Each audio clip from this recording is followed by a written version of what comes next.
Hi, this is Amanda. And this is Lindsay. We're True Creeps. Where the stories are true. And the creeps are real. We'll cover stories from grotesque gore. To the possibly plausible paranormal. To horrifying history. To tense and terrible true crime. And everything else that goes bump in the night. We want you to join us while we creep. We cover mature topics. Listener discretion is advised.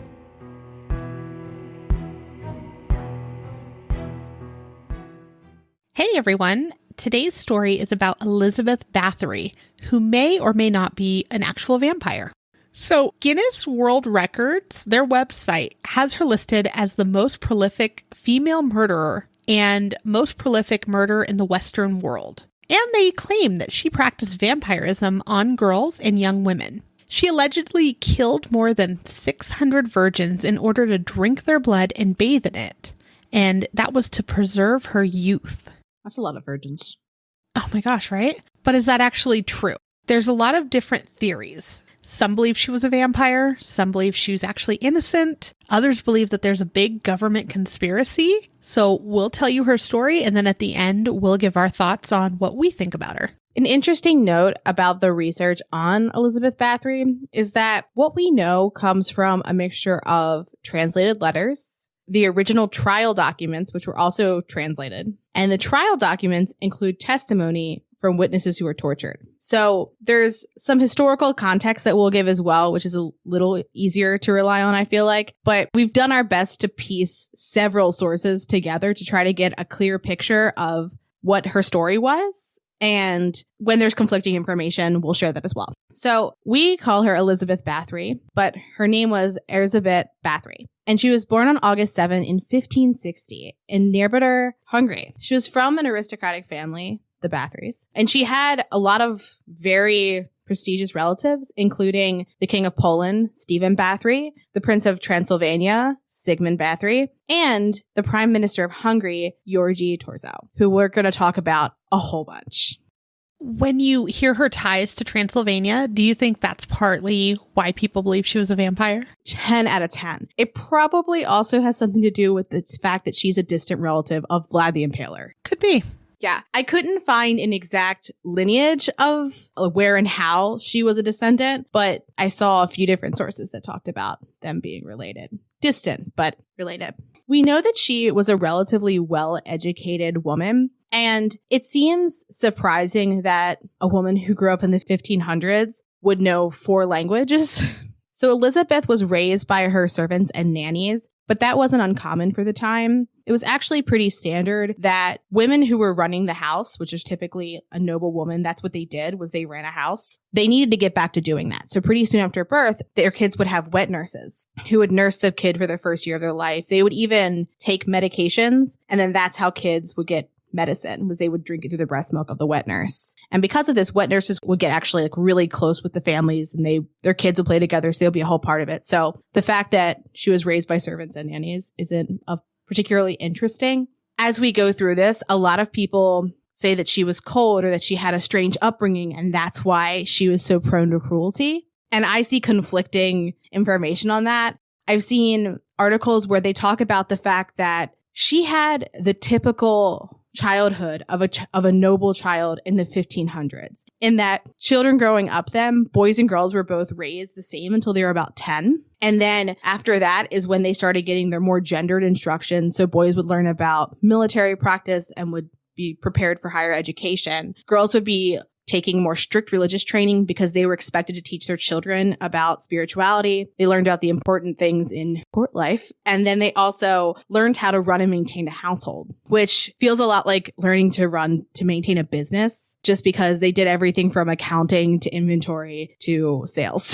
It seemed like it was a lot. And so she was raised much like any child of other nobility, from everything that's specifically said in terms of like exact experiences. But some people argue that her other relatives that were a little different than perhaps the normal noble person of that time period, they had their quirks. Yeah, they had their quirks. Like, for example, her uncle was thought to be a professional alchemist, a practitioner of black magic, and into Satan worship. Whose uncle isn't that? I mean, come on. Are you even an uncle if you're not into Satan worship? Her aunt was known as a lesbian and a lot of people said she was a witch, when I read that, I read smart woman for her time. You know what I mean? I feel like that's like, right. Just you can replace witch with like overly educated and independent throughout history. Yeah. We'll talk a little bit later how sexuality plays a part in this, because I think that's one of the ways that people sensationalize her crimes is they're like, well, it must have been sexual in nature too, because she only did this to women. And it was like, okay, but also I think the servants who she was correcting or disciplining, aka torturing, right, happened to be women because they were in roles like seamstresses and things like that. Yeah. And a lot of people do compare her to a sexual sadist. Absolutely. So her brother is also known as a, quote, violent sexual predator who preyed on any female regardless of age. There's also stories that there was pretty significant abuse of servants in front of her. And she saw a man being tortured by being sewn inside of a horse because he was trying to steal something. He was then left to die, and while the horse was rotting. Yeah, it was a long process between like him dying and the horse dying and rotting. However, there's no supporting documents to prove it's true, but it is a story that you see over and over again. Some stories even say that she laughed at the sight of this, being that young. And all I keep thinking of is like, how dare them hurt this horse? Yeah, what did that horse do? The horse didn't steal anything. He didn't do anything wrong. It also kind of reminds me of Star Wars when Luke's cold, so he goes inside of a tauntaun. I can't stay awake to watch Star Wars. The reference was lost. Some people will get that. Self-torture. So while growing up, it is said that she suffered from severe health problems as well. Historians speculate that it might have been because her parents were first cousins, which wasn't very abnormal at the time. Cool. Right. She was epileptic and was prone to violent seizures. Also, she had a lot of rage, and she was thought of as a difficult child. Her family at one point thought she might have been possessed because of her erratic behavior. I would imagine, though, if you were seeing a person have a seizure and you had no frame of reference for it, I think that's how you would kind of explain it away. I mean, people used to kind of like drill holes into people's heads to let the demons out. So, yeah. It's also thought that when we hear stories about her childhood, that rather than those being specific to her family, that it's kind of the worst of nobility. And that when we talk about like the torture with the horse and her being thought to be possessed, that perhaps that's kind of how nobility treated their children and servants. So around age 11, she was engaged to Ferenc Nadasdy, and he was about 15 or 16 at the time. And this wasn't uncommon as well, to just be set up with another noble person. From what I read too, their arranged marriage happened when they were like toddlers. I read a different source that said that her parents basically contracted with his parents so that it's kind of like he was her first option, like a first right of refusal. Do you know what an option contract is? It's basically like you have an option to do it before anybody else. And so he basically could be like yes or no before anybody else could say yes or no to her. And then he said yes. And that they were all very excited. And I was like, how romantic. Right. Yeah. And I keep seeing a lot of accounts that they were both very attractive as well. So yeah, it was like a power couple. I've seen a couple say that they would have been like the power couple of the times. Yeah. Well, he was a war hero, wasn't he? Eventually. Yeah. Yeah. So they had brains and they were attractive and they were wealthy. Ooh. Whole package. So, as custom, she moved into her future husband's parents' palace and received education in running the estates and was under the control of her mother-in-law, some say. Yeah, so I saw conflicting stories that showed that Ursula, Ferenc's mother, died before Elizabeth even got to Savar, which was the family seat of power for the Nadasdys. So I thought that was an interesting assumption. However, as you mentioned, it was custom during that time that what the betrothed child would do before being married was they would apprentice under their mother-in-law to learn how to run the estate. Running an estate was very hard work from what it seemed, and it included paying bills, keeping lines of credits with merchants, maintaining the rations, food, cloth, and medical supplies for everyone who lived in the household. So not just her and her children, but also the servants and any wet nurses or anybody else who was employed there, as well as organizing labor of serfs for planting and harvesting so that they planted enough and could properly harvest before things went bad. paying for and ordering repairs to basically anything that needed repairs or fixing or upgrades throughout the house. So it could be the house itself. It could be the defensive walls on the outside of the castle. Additionally, she balanced accounts of the sales of all of the products that they made. So livestock, wine, produce. So she would like keep track of all of that. That's a lot. So definitely something you would need an apprenticeship in if you were, 11. Right. And it's coming up, but she did well at all of that too. So if her mother-in-law was there, she learned from her. If she wasn't, then there must have been someone in that place to help her learn that. Because from every account that I was able to find, she did end up in that kingdom for a while before they were married. So I'm not sure what happened, but she was there at least. That's what we do know. As just like a very interesting, sweet kind of note in this. Often the relationships between noble people, the marriages were for like political gain and for like forging good families. And women were taught to read in noble families because they were going to have to take care of these households. But when Thomas Nadasdy and Ursula were married, she couldn't read. So he taught her how to read, and he would help her like figure out how to like do everything she needed to do. And he would call himself her old vulture. Oh, Which is an adorable pet name. He was her old vulture. And I love it.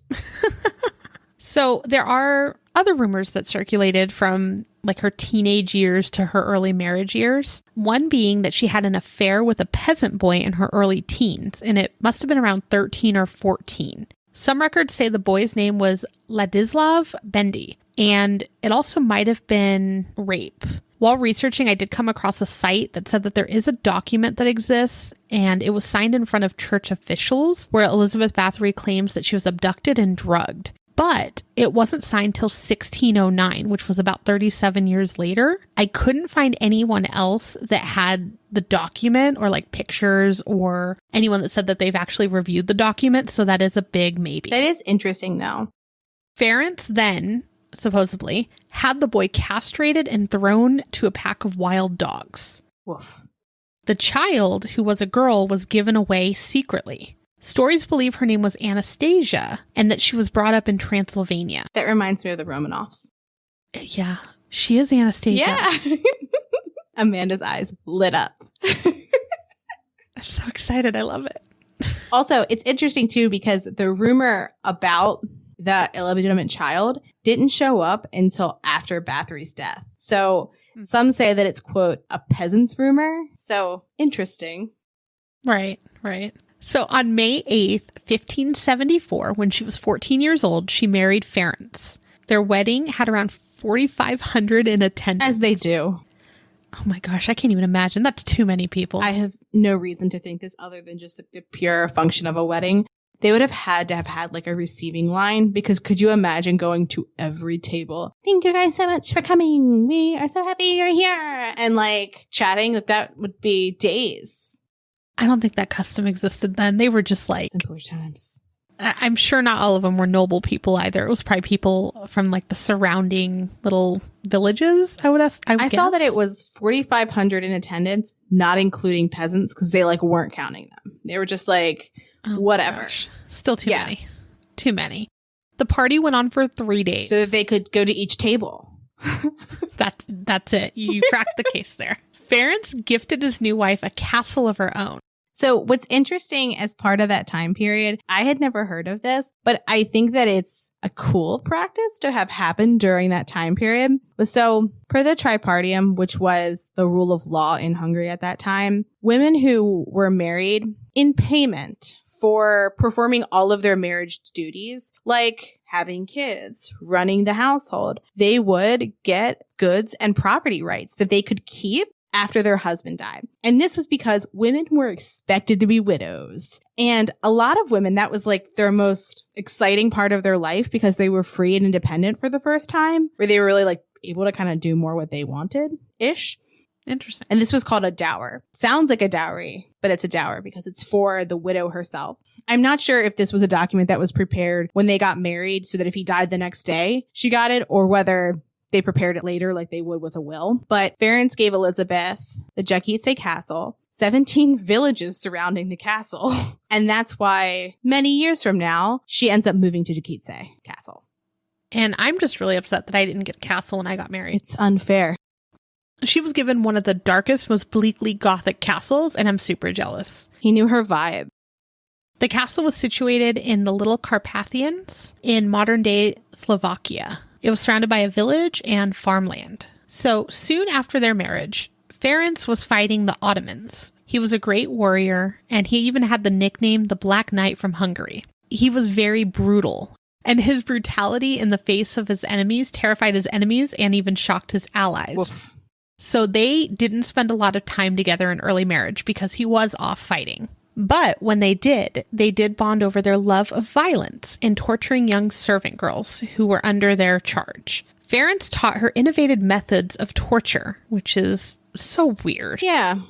He taught her things like how you could roll up pieces of oiled paper and place it in between the toes of the servant girls and then set it on fire. It's also claimed that he gave her a clawed glove so that she could scratch the faces of disobedient servant girls. He would also send Bathory instructions on ways to punish the servants, as well as black magic spells. What a weird relationship. Or a great one, if that's what you're into. Also, as a note, Erzsébet kept the name Bathory because her family was of a higher status than the Nasties. So she kept her last name, which I thought was interesting at that time. For that time. Mm-hmm. I've read a couple different things on that too. One that, she outranked him, but then also that the name was an older name. Yes. So she chose to keep that, like it was more established. Yes. Interestingly as well, I looked into how were servants treated in this time period. I don't think that all noble people in this time period were doing the type of torment that they were inflicting against their servants. However, it was pretty common for people to punish and discipline physically their servants if they did a bad job. That was pretty commonplace. Additionally, it was common that if a child would act out of turn when they were a kid, the parents would have the servants beat the children. So it's kind of an interesting way that violence is kind of socially normal. However, it generally was that you would inflict violence against the same gender. And if it was different classes, it would be done in private. It's like a weird social norm that two noblemen could get into a fist fight. But the idea of a noble person slapping a quote unquote peasant or servant out in public was seen as uncouth. All right. Weird. What a weird time. Yeah. Yeah. So for their first 10 years of marriage, they did not conceive any children, which was very odd at the time. It is possible that they may have had miscarriages or infant deaths that may have not been recorded. So overall, she did end up having 5 children with him. Only 3 would actually make it to adulthood. They were Catelyn, Anna, and Paul, and the youngest was born in 1598. It's also thought that one of the reasons that maybe she got into the occult was to try some kind of folk remedies for her infertility in those first 10 years. Additionally, one source that I read said that during this time period, infertility was a cause for divorce. So it's unlikely that they didn't have any miscarriages or anything like that, because if she had been barren for 10 years, basically, they probably would have not stayed together, because he would have needed to produce an heir because he was the sole heir of his line. What a line. What a line. In 1601, Ferenc became unwell, and there is no documents that say what his condition actually was, but some documents say that he had paralysis of the legs. And then he ultimately died in 1604. So they were married for 29 years. Elizabeth was 44 at the time of his death. And after the loss of her husband, she became more sadistic. At the time, after his death, she was the richest, most powerful woman in the land. But that began to decline pretty soon after. Part of that was when he was off at war, he would send back, quote, wartime treasure. When he got sick, then he died. That stopped. But also, so he dies in 1604. Then her brother Stephen dies in 1605. And when Stephen died, he died with no children. So a distant cousin inherited the entire Bathory fortune. So she was cut off from the finances from her birth family. Oh, because she took over the husband. Yes. And also because she was a woman. Also, some suggest that the reason why she became more sadistic after her husband died was because she moved from Savar to Jakitse Castle. And so she was suddenly in isolation, because it was common that during that time that you were expected to isolate for a long period after your husband's death. So she did, though, surround herself with some people that were interested in the occult. One being her childhood nanny. Her name was Yolona Yo, and she was a practitioner of witchcraft. And I have read accounts, too, that she was also like the nanny for her children as well. Yes. Another one was Anna Dervola, and she was a forest witch. She actually joined the household in 1601. And some say Elizabeth's personality changed at that time, and that made her more sadistic when Anna joined the party. And some also say that her husband is the one that taught her to torture, while Anna was the one that taught her to kill. And that would also follow with the norms of violence, because you were allowed to beat and discipline your servants, but you weren't supposed to kill them. Right. And there's a theory that we'll talk about at the end, too, about the torture versus killing and what she might have been doing. Yes. Another person that hung around was Dorothea Sendash, and she was a witch and a Satanist, and she was also known as Dorka. I can't find anyone named Dorka scary. I mean, that's fair. The last person in their circle was Johannes Oivery. He was a black magic practitioner and a sorcerer. He was also known as Fitzko. He was the youngest of the group, and many reports say that he was like a disfigured teen. Now we're going to get into the gory details. So generally, the accounts we have of torture are from the witness testimony from the trial. Mm-hmm. And so another important thing to note is that these were translated from a different language. So I also wonder sometimes when I read this if there's a little bit like lost in translation, but also it's going to be gruesome either way. So let's do it. One account that I read in almost everything I looked at was that there was a woman who she had covered her naked body in honey so that bees and flies and ants would attack her. That's so horrible. I believe they tied her to a tree as well. So like she was exposed for a long time, and that was an example of a type of torture that wouldn't kill her, but would be awful. Right.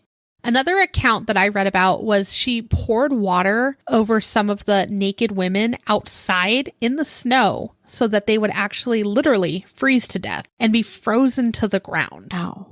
I saw one kind of description where they talked about that particular torture method, and they talked about that may have been something that she utilized while she traveled because it wasn't as easy because she didn't have her tools, her accoutrement. Yeah. And that she may not have been trying to kill them. She may have just been trying to punish them, and that this was a side effect of that because they would do things like complain that they were tired or hungry, and that this would be how she handled that. What makes it so horrible, though, is like the women that worked for her were young, right? Like they were like, some were like 12 or 13. Yeah, they were very, very young. She would also use needles, and she would torture girls by piercing them in the face and breasts. And she would also shove them under the girls' fingernails. That makes shivers go up my arms every time I read that one. That's so horrible. I know.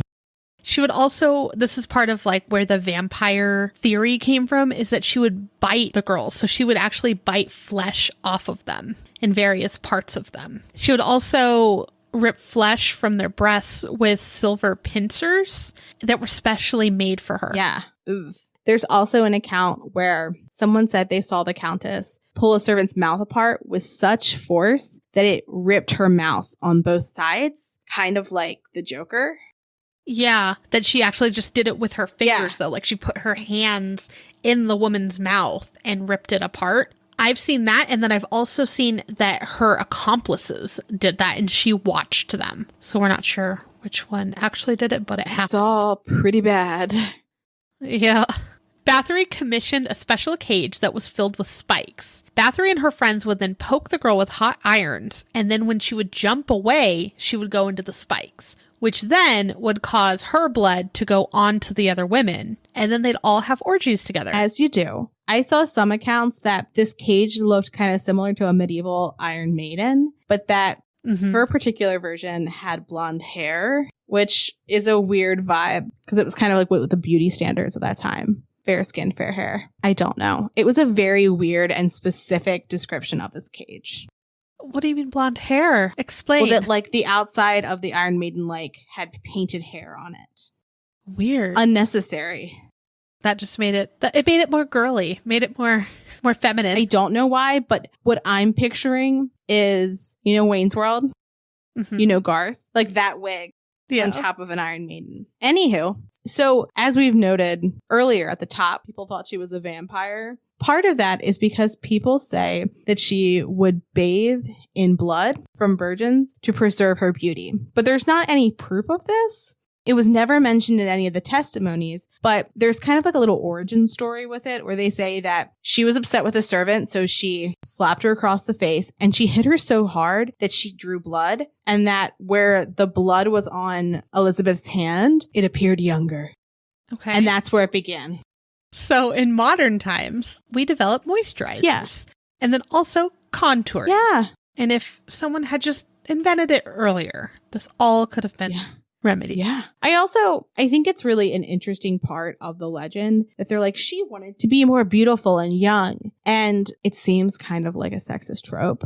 You know what I mean? Mm-hmm. Yeah. But yeah, I think it was an interesting claim that they just kind of assumed that it was for her youth because so the first time anyone mentions Elizabeth bathing in blood is a decade after she died. It's in a pastor when he's writing a book about monsters. And some say that he writes about her specifically, and he writes about her bathing in blood because he was Catholic and she was Protestant, and he was trying to demonize her. And so that was one way of doing it, by being like, she bathed in blood. But there's no accounts of that before that, and it's not anywhere in the trial documents. And if she was drinking blood, for sure it would have been there. Yeah, I mean, she was biting them and ultimately probably did have blood in her mouth. Yeah. But there's no accounts of her like draining all the blood from them so that she can have like a nice bath time. Have you ever watched the show Salem? It's on Hulu. It is a very gruesome show about like witches. And it's set in Puritan times, like during the witch trials, but there actually are witches. And there's one witch who does bathe in blood, and she'll like tap people like basically like a tree with sap, and she'll like have them above them just pouring blood on her. And so that's the image that I have of Elizabeth bathing in blood. But there's nothing in history aside from like this one book. And then that spurred everything else. Every rumor, all of these weird things. And this is a famous story. Yeah. Now. Like there are movies and documentaries and all of this. And a lot of them talk about her either being a vampire, doing all this stuff with blood, and it may not even be true. Yeah. So another method of torture, she murdered a shoemaker's daughter, and she stripped her naked, took a knife, and beginning with her fingers, began stabbing her and flogging her, and then held a burned candle until her hands were singed, and then ultimately killed her. She also, the one Amanda just said, as well as the last two that I'm going to say really quick, are all from witness testimony from one person who says that he saw all of this happen. He said that she would routinely have her seamstresses, if they made a mistake, they would strip down naked, and then she would beat them specifically in their hands, and she would break their fingers and their fingernails, and they would get infected, and then she would degrade them and call them things like you whore and that kind of thing when they couldn't perform their job because she broke their fingers. And she would also heat irons in her fire and then insert them into girls' vaginas. Just leave a long pause there because... Yeah, long pause. Yeah, that's all absolutely horrific. And just to put it in perspective too, they were seamstresses. When they'd get in trouble, it would be because of a stitch. Yeah. Or something as silly as that. Yeah, it wasn't like somebody died. It was because her dress wasn't pretty. And interestingly, too, she was thought to be really, really vain and to do things like change her clothes multiple times a day. And she would spend hours getting ready and would just like stare at herself in the mirror. But I also saw that people in that time period didn't really like to bathe. So they changed their clothes more often. That's true. As we talked about, she started with like peasant girls and servants and seamstresses and things like that, right? Then she moved on to noble girls. And there's a lot of different theories as to why she moved on to noble girls. Some say because they ran out of peasant girls. Either she killed them all or the remaining few ran away or hid in fear of being taken to the castle. Others say it's because she was convinced that if she took the lives of noble girls, her financial fortunes would turn around. Because remember, she was very well off when her husband was alive. Once he died, she slowly lost a lot of that wealth. So ultimately what she did is she opened up a finishing school for young noblewomen. The parents of the girls would then pay the attendance fees. And then the girls, of course, would start to disappear. Those people then started asking questions, and she would make up random excuses. At one point, she said one girl went crazy and killed the others before then killing herself. Parents, of course, who knew their daughters, didn't believe it, and they started to appeal to the king, Matthias II, who then decided to do an investigation. I saw in one source that within 3 weeks of her opening her finishing school, all the girls were dead. Mm-hmm. It's a really quick turnaround. Right. And there are some rumors saying that some sort of plague or something like that is the thing that killed all of those girls, but we don't know. Yeah, well, and during this time period, there was the bubonic plague to a lesser degree. There was also a disease called the Hungarian disease, very specific. It was thought to be either typhus or a strand of malaria. So there were some vicious diseases going around. So it's not that none of these girls could have died from that, but just the sheer number. And when you mix that with torture that people say they saw. Right. In addition to the parents complaining, the priest for the castle's chapel also said that he found 9 bodies in the catacombs between the castle and his chapel. And additionally, there was a Lutheran minister who went to the Hungarian authorities. But I'm not sure if this is the same account because I saw it in 2 different places and they kind of described it a little bit differently. But I would think it would be interesting if 2 different clergymen went and complained. I also saw an instance where a member of the clergy specifically complained about Annie Darvula, saying that she was particularly vicious with her discipline of servants. I also saw that some of them were brought in a little too frequently because of deaths. So they were like, okay, we're brought in when someone dies, but we're brought to this castle a lot. Oh, yeah, that makes sense. Mm-hmm. So the king then calls the prime minister, which is György Thurzó. And in addition to being prime minister, he was also one of Ferenc's closest friends. And on Ferenc's deathbed, he asked Thurzó to promise that he would look after Elizabeth, his children, and his estates. He wasn't doing a great job of that. He was not. But also, she was a pretty independent person. So I think that she was like doing as much as she could, and that she probably was relatively afloat. But so Thurzó interviewed many, many witnesses, and dozens of people testified about seeing blood, hearing screams, and noticing the cemetery in the castle courtyard. Well, yeah, that didn't go there. Yeah, didn't go there. But none of them were actual eyewitnesses. So Thurzó kind of felt conflicted about the pledge he made to his friend, and he decided to write to Elizabeth's relatives. He wrote to 3 men who were related to Elizabeth, and I thought this was a little bit interesting because it was the guardian of her youngest son, who I wouldn't think he was around 10 at the time, who's not related to her at all, and then her son-in-laws, so the husbands of her 2 daughters. I thought that was really weird. Instead of just doing his investigation, he wrote to them, which we'll talk about one of the theories later as to why he might have done that. But it seems so strange to me. Some people say that she knew as well. So on Christmas Eve in 1610, Thurzó thought that he had enough evidence to arrest Bathory, but he just wanted to make sure. So he went to dine with Bathory and the king at her castle, which seems like a great idea if you think someone's a vicious murderer. Of course. He told them where he was going. Yeah, he's like, if I don't come home, here's where I'm going. I doubt his blood would have helped anything for her. So they say that she seemed nervous and that some think that she actually tried to poison them because both men felt unwell after having both post-dinner dessert cakes. So if she did try to poison them, it was the soul cakes. It was probably soul cakes. The raisins. She stole the souls in the soul cakes.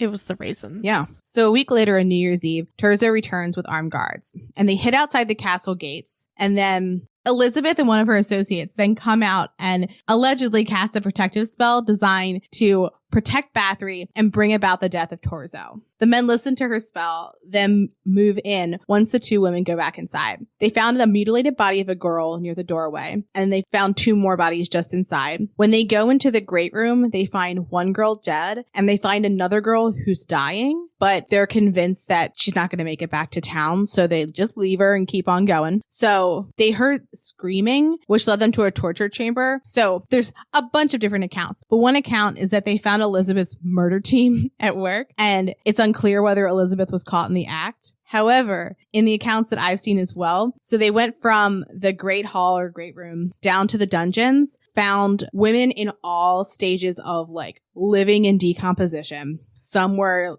chained to the walls, and had clearly died weeks ago and had puncture wounds. Some were barely alive, some were living. They set the living woman free, and then they went upstairs into Elizabeth's chamber, where they go in and there's basically a blood orgy happening, and they're all drunk, and it's so intense that they don't even want to document what they saw.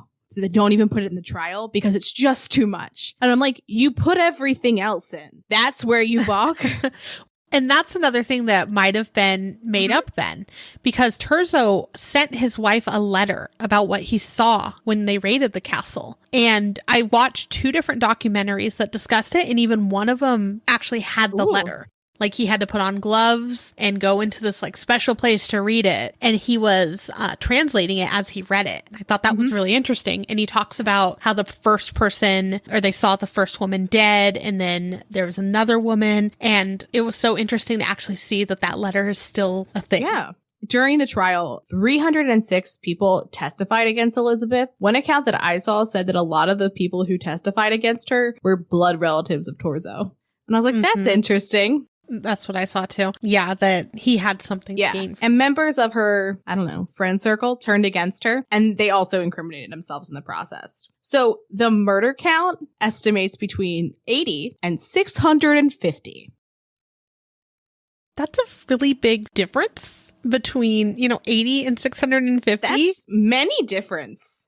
So there was one person during the trial that alleged that Elizabeth kept a record of all of the women that she killed, and that there was 650 people on the list. I think that's where that comes from. And I think the 80 number comes from the number of bodies that they found on the premises. So accomplices were put on trial in January of 1611, and witnesses and surviving victims took the stand. Also, cadavers were brought in to be examined, and they were taken from the castle. So, Yolana Yo, Dorka, and Fitzgo received the death sentence. Yolana and Dorka were tortured, so their fingers were torn out with iron tongs before they were put to death by being tossed into a bonfire. Fitzgo was also killed. However, he was spared from the torture because of his youth. Remember, he was a teenager, so they cared a little bit about him. He was beheaded and then burnt. So another one of the accomplices was Karolim, and she was one of the only accomplices that didn't receive the death penalty. She was thought to be the most soft-hearted, and she had been seen sneaking food to the victims. She was sentenced to life imprisonment. Also, she too was tortured when she wouldn't torture the servants as heinously as the others. Right. Elizabeth was not put on trial. Instead, she was put into her castle under solitary confinement. What they did is they walled up the windows. And then in 1614, on August 21st, she complained to one of the guards about her hands being cold. She was told to lie down and get some sleep. She never woke up, so she died then. Her body was buried in the church cemetery near her castle. There was this big uproar. People were very upset that she was buried there. They didn't even want her body there. So supposedly her body was then exhumed and taken to the Bathory family crypt. However, there are reports that in 1995, when they opened the crypt, her corpse was not there. Dun, dun, dun. Or maybe she was a vampire. Or maybe she was a vampire and she just pretended to die and got right back up and went on her way. So one of the biggest questions about her whole story is, why wasn't she put on trial? There are so many theories as to why. Some of those theories include that letters between the family members and Terzo show that they made that family agreement to avoid the trial. What's interesting during this time period is that in order for Terzo to bring charges against Bathory, he would have needed an act from Parliament. And in doing so, he would kind of start that precedent where Parliament was pressing charges against noble people. Because for the most part, noble people weren't charged with crimes very often. No, they were able to get away with whatever they wanted. Yeah, because they were noble. And somehow that, for whatever reason, that meant something. It's not at all like the world today. It hurts. So I thought that was an interesting note. She also wanted to be put on trial, and he told her no. And King Matthias also wanted to put her on trial, but was eventually kind of talked out of pushing for it because Terzo was like, it's going to look bad. It's going to be a whole thing. You're going to drag the nobility into court. We don't want to start this precedent. And there had been rebellions by peasants in the not distant past. And so they were trying to kind of keep their district capital kind of delineation so they could keep it. You got my Hunger Games reference there. So yeah, her family standing definitely could have had like a part in it. And also they say, well, Terzo arranged it and he was just keeping his word to the family because it was sparing embarrassment. Because it would be a big embarrassment on their family's name if one of them was a crazy psycho killer, right? Some also believe that she was set up by men because she was a woman in power. And that also could be part of some of those rumors that started too, is the vanity thing and bathing in blood. A lot of people believe it was by men to just take her down and then ultimately kill her. Another theory is that it was rigged by her family and Terzo because they all had something to gain from her losing this power, right? Her family ultimately got her land, and Terzo... She was helping her cousin, the Prince of Transylvania, in giving him funds, and he was a political adversary of both King Matthias and Terzo more specifically. So taking her out kind of like crippled him because she was financing part of what he was doing. So yeah, they all had something to gain from it. And remember, the accomplices were tortured for their testimonies. So all of them were tortured before they gave what happened. And anyone being tortured is going to say what the person torturing them wants them to say ultimately to stop the torture. And yeah, like her land was just given to her relatives. So they might have just wanted bigger kingdoms. I don't know. There is a historian, and in one of the documentaries that I watched, he basically said that he believed that she was innocent and discussed that some of her torturing actually could have been healing. And I've seen this a couple times where some of the people believe that she was studying healing methods, which that seems a little far-fetched to me. But he did show the host of the documentary a long iron rod with like a circle at the end. And the host mistakes it for one of those devices where she would like use the hot iron to put it on the girl's skin. And the historian's like, actually, no, it came from a medical museum. And it was a healing instrument. Basically, what it would do is you would heat it up and you would burn wounds to close them so that they'd stop bleeding. Oh, so it would like cauterize them. Mm-hmm. So he believes that she wasn't trying to kill them. She was trying to heal them. But then again, it's like, what was she healing them from? Was it because they tortured them too much and she was like, oh, shoot, I don't want them to die? Or is it because some of them would somehow hurt themselves and she was trying to help them, or they'd get really gravely ill and she was trying to study methods to cure them? We don't know. I think that is a little bit of a stretch, though. The host did say, too, you know, when Terzo came into the castle, there was a dying woman, and he said it wasn't of natural causes. And the historian's like, well, no one asked her what happened. It's true. Yeah. You would think, though, they'd be like, oh my gosh, what happened to you? And it's like, she looks like she's going to die soon. Let's not bother with her. We'll find more. Exactly. And earlier you mentioned too, like some of the people who testified were survivors. And I would think what's interesting is when I read things, I don't generally see this survivor gave her testimony of what happened. It's always somebody else talking about it. It's like, well, I heard that this thing happened. It's not, you know, a young girl being like, well, when I wouldn't sew a dress right, she would break my fingers. It's like somebody else talking about it, not the survivors. Exactly. Yeah. So again, her family got the land, and then Terzo essentially just like removed a powerful rival. Mm-hmm. So both parties had something big to gain by getting her out of the picture. And they do say that one of like the most damning testimonies came from her oldest servant. And it's believed that the rumors just started from them. So it could have been like a rumor started because, you know, that person was upset with her or the way they were treated, which is fair. But then word got out and Terzo and her family are like, wait a minute. If we got this rumor to get bigger and bigger and bigger and turn everyone against her, we could take over her land. Yeah. Well, also, King Matthias owed her a debt. Well, actually, I think the estate of her husband, but her husband had lent the crown money many times, and King Matthias didn't seem inclined on paying it back. But Elizabeth kept showing up to court, being like, excuse me, you owe us money. And I don't think he was a huge fan of that. And if she was tried, her debt would have been erased. So that could be another reason why they originally started being like, perhaps we'll look at this. Right. So what do you think? Do you think she was a vampire? Do you think she was a crazy torture killer? Do you think she was innocent? I think that she was a particularly heinous employer and that she beat and maimed the women who worked for her, then realized that she liked it, then did it more because she was also a sadist. One thing that I saw, and this is my favorite fact of all of this, is that it was custom for women in that time period that when their husbands died, that women would wear all black for the rest of their lives. And that was what their wardrobe was supposed to be going forward.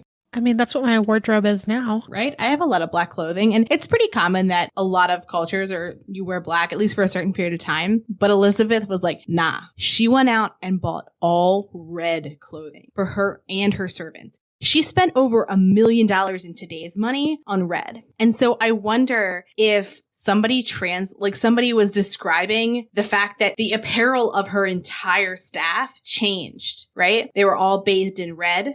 They were all wearing red. And that if that's somewhere true. along the lines, because the original account of her bathing in blood was this particular pastor said that he had heard it from a folklore expert in his time period. And so it's possible that when the story was handed down over and over and over and over, all the women were red and Elizabeth wore a lot of red. Mm-hmm. So maybe she wasn't bathed in blood. Maybe she was clothed in red. That's kind of how it got a little warped over time. Right? A weird game of telephone. Yeah, but you could see it, right? Especially because you imagine an entire castle dressed in red. Yeah, absolutely. And how jarring that would be. And that would certainly be something that people talked about. It wasn't normal. And also it was kind of seen as it was a folk tradition to dress in red, to mourn, but also to protect against the supernatural. So it kind of goes with a little bit of the occult. Right. And who she hung out with and who was around her when she was younger, right? Yeah. I think that's a good account. That's probably the most accurate that would just make more things make sense, because I don't think that she was healing. No. I don't think maybe she used some of those instruments in the wrong way to torture more, but I really don't think she was ultimately healing. She might have just wanted to remedy some of the blows or remedy some of the things that happened to them so that they would live longer to torture more. I think she was crazy in that sense and just, enjoyed torture. And it was legal at the time to torture servants and peasants and that sort of thing. So she wasn't really doing anything illegal. But ultimately, I think you probably hit it perfectly. Thanks. Yeah, you did it. I cracked the case. Wide open. You cracked the case. Let me get Hungary's National Museum on the line real quick. I saw a lot of what I looked at was from a very, very well-written article. But one of the things that I really like about this article is so many sources are like, she had a tough childhood. She was an oppressed woman. Well, what else could she do? And I'm like, there's a lot of oppressed women who don't torture people. And it wasn't always very clear that she actually was more oppressed than other people. The article that I really liked is No Blood in the Water, The Legal and Gender Conspiracies Against Countess Erzsébet Bathory in Historical Context by Rachel Lee Bledsaw. 10 out of 10 would recommend. Bledsaw? Bledsaw. Like blood on a saw. Yeah.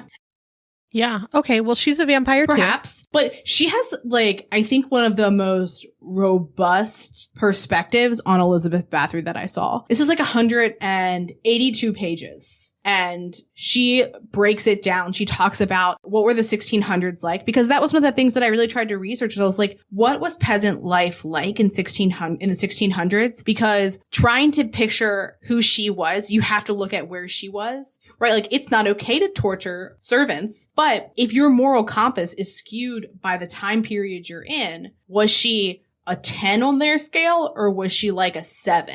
Which is gross, and she kind of is a little bit, I think, unforgiving. She's like, no, she was educated. She didn't have a terrible childhood. She was just a bad person. Well, a lot of this too, remember, wasn't documented. Her childhood's not well documented. So who knows? We don't know where some of these rumors stem from, but it's fair to say, what were those days like? And there are a number of different things that were documented for that time, as far as how day-to-day life was. Yeah. So today, the National Museum in Hungary, they have hidden from public view the only portrait that I believe is, surviving of Erzsébet Bathory. Huh. I wonder why they hide it. I think just the people are still, they still see her as an evil person. And fair. They don't want anything to do with her. However, there's something that kind of combats that in a minute. We also talk about how if it was America, they would be putting neon signs it's Erzsébet Bathory's portrait. Come see it, wouldn't they? Oh yeah, yeah. And then they'd sell the t-shirts. Yeah, they would have a strawberry sundae with blood on it. Do you know what I mean? It would be a whole thing. Oh, we'll get to that. That does semi-exist, too. Oh, great. So the castle is in ruin. They reopened it in June of 2014 after some restoration. One tower did collapse in the 1980s, but 2 towers still stand, including what's believed to be one of them where Erzsébet Bathory died. The construction, immaculate. Like, literally 4 centuries. Insane. Yeah. And from what I understand, I couldn't find any definite information other than like someone did kind of a walkthrough and they said it is possible to walk around in certain parts of it, but I couldn't understand which parts were still able to be walked through. But they say that there are remnants of what looks like a bricked up window. Ooh. Yeah. So here's the one thing. There are reports that there is an Erzsébet Bathory statue in one of the town squares. So I think that they did, put some stuff up. And there are some wines in the area that are sold. Some were discontinued, but from what I understand, some still do exist. But they're called Bathory Blood. And they're, of course, red wine. Of course they are. People still visit the Jikitse ruins to like look at like the property and like what, because it's an interesting place. And so some people say that it's haunted. Some folks say that they've seen Erzsébet Bathory herself, but that she'll appear faceless, which I don't want to see necessarily a ghost generally, but like I definitely don't want them to be faceless if I did. Is this Bly Manor? This is exactly Bly Manor. Jesus fucking Christ. I'm just going to tell you, I hate it and I stand by it. And if I wanted to watch a romance, I would watch a romance. If you start with haunting, it better be a haunting first. That's all I'll say. Did you finish it yet? I did. Did you like it? I didn't absolutely hate it, but it definitely didn't measure up to the first one. The first one, fantastic. I loved it. It was great. People are like, but it's great. It's not that bad. And I'm like, here's the thing. Like, you tell me it's a haunting first. I want it to be a haunting first. Have the other stuff. Because like we've said time and time again, a ghost story and a story about missing someone you love, it's a pretty close story generally. It's like you're falling somewhere in the middle, but don't tell me it's a ghost story if it's a love story. Anywho, they also hear the tormented screams of young girls there. Great. And they'll see shadowy figures and full body apparitions, which that would be haunting. Others have said that they've heard disembodied voices in and around the castle. Weird. Yeah. I'll add that to our list of places to go. Absolutely. It does look gorgeous, though. Like the pictures of what's left and like the area surrounding it. Have you seen this statue? Mm-mm. Okay. We're going to do like a real time reaction to Amanda seeing this statue. I'm going to share my screen with you. Isn't she lovely? What's behind it? A tree or a lion? I think it's a crying girl. Is that what that is? I don't know. Oh, yes. And one of her victims. So I lied to you. I have seen the statue. However, it was a very big close up of just that face. Yeah. And that is a statue. That is something. It is absolutely a statue. I think the victim Steals the show. It definitely steals the show. And why is it like weirdly attached to her like that? What is that? I don't know. Is it coming out from her dress? I think the point is that like it's supposed to be like a part of her artistically. Okay. Definitely interesting. But how can we petition to get one of these built in our hometowns? I mean, I don't want one. I'm just going to be pretty clear. I do. I want the action figure of this. Oh. Does somebody make action figures of famous murderers? I guarantee I know they make like trading cards. You can literally buy like their art, like from prison and stuff, I'm certain. And there's been movies. Oh yeah, there's tons of action figures of her. Oh my god. Are you looking at the ones in the tub? I am. Yep, that's what. What a vibe. Oh god. There's like, was not expecting that. She's like got a goblet and she's pouring blood on herself. Interestingly, she's fair haired when she's very well known to have black hair or dark brown hair. I like her ankle bracelet. Yeah, her anklet. I do love an anklet. They're only, let's see, $169.99. What? I mean, it is very detailed, but still. I knew it existed. Can you still see my screen? Yeah. Look at the floor of it. There's heads in the blood, too, down here. Not just in the candles. Pretty. Oh, it's pretty, she says. One thing I will note is I know this was a rumor and it was never actually confirmed, but people today are still using blood for beauty routines. Delicious. Why? I don't get it. I don't want it. Well, let me tell you why. I thought this was just kind of funny, but Joshua Zeichner, MD, he said, who knew vampirism would be an innovator in the skincare industry? Not me. There's a couple different things. There's something called a vampire facial, and I actually have heard of it. I thought you were going to say you'd had it, and I was like, terrifying, but also go on. No. But basically what it is they draw your own blood, which already I'm exempt from. I can't do it. So they draw your blood and then they run it through a centrifuge to isolate the platelets. And they're called PRPs, or platelet-rich plasma. And it's derived from the serum portion of the blood, which contains the platelets. The platelets contain high levels of a growth factor, which, when applied to the skin, will stimulate cell turnover. So platelets essentially act as energy boosts for our skin. Cool. It helps the skin function optimally, increasing everything from collagen to elastin. And then it also brings like antioxidant and hydrating properties. So what you do with this blood is once your blood is drawn and then it's, isolating the platelets, you receive either microneedling or a microdermabrasion just before the PRPs are then put onto your face. So your face is red for about 1 to 2 days, which is actually pretty common when you do get just a regular microneedling or microdermabrasion. Yeah. And the cost is around $1,000 and should only be done up to once a month. Or never. Yes. Or literally never.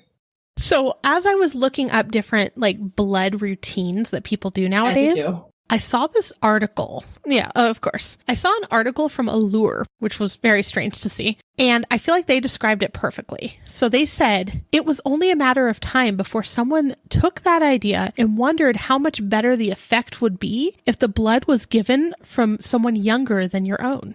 And then they said, enter Ambrosia, a biotech startup that is currently testing that exact thing. So let me say that again. Someone else's blood that is younger than you. No, absolutely not. Absolutely fucking not. So Ambrosia, I went on their website. They charge about $5,500 to $8,000 for blood transfusions from teens or young adults to help fight aging and disease. How are they getting that blood? Let me tell you. So this is from their website. Our registered approved clinical trial is successfully conducted from 2016 to 2018, found statistically significant improvements in biomarkers related to Alzheimer's disease, cancer, inflammation, and stem cells after a single treatment with young blood, the donor being aged 16 to 25. Patients in this clinical trial reported improvements in athletics, memory, skin quality, sleep, and many more areas. They're already a little loony if they're going to be putting blood on themselves. No, absolutely not. You don't want the blood in you? No.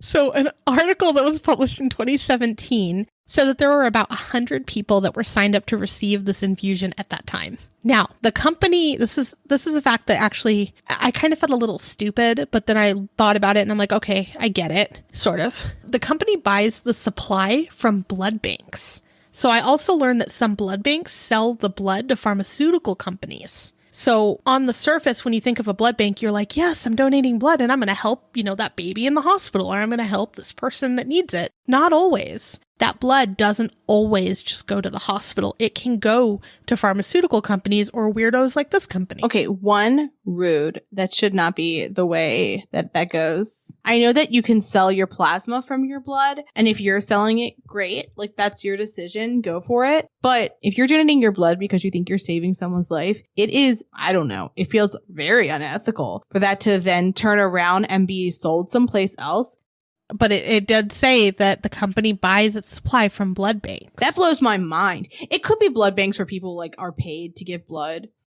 Exactly. Yeah. And you don't really think about where it's going, but it could be going to this. And what's weird to me is, it's younger people. So 16 to 25. And see, that's what makes me think it has to be a donation, because children shouldn't be selling their blood. That feels... Right. So this is just speculation. I don't know exactly, but all it said was that it comes from blood banks. And so, because it's me, I reached out to this company and I wanted to know more. And immediately I received a response that pretty much told me that they wouldn't give me information until I paid them. Cool. I mean, this seems like they are big fans of money, so I'm not surprised by that at all. Yeah, it didn't seem schemy at all. We hope you distracted you from the world this week because it's a hard week. Let us know if you've done any of these like vampire facials or any of these weird... have you gotten a teenage blood transfusion for beauty? Have you bathed in blood? Have you bathed in blood? Like internally? Have you bought $1 million worth of red dresses? And let us know what you think. Was Erzsébet Bathory set up? Was she a monster? I want to hear others' opinions. Yes. Right. We will see you next week. Thanks for listening. For more information on our sources, please visit our website, truecreeps.com. If you'd like to follow us on social media, you can follow us on Instagram at TrueCreepsPod, on Facebook at facebook.com/TrueCreepsPod, and on Twitter at TrueCreeps. We'd love for you to keep creeping with us. So if you like this episode, please subscribe, rate, review, and share the show with your fellow creeps.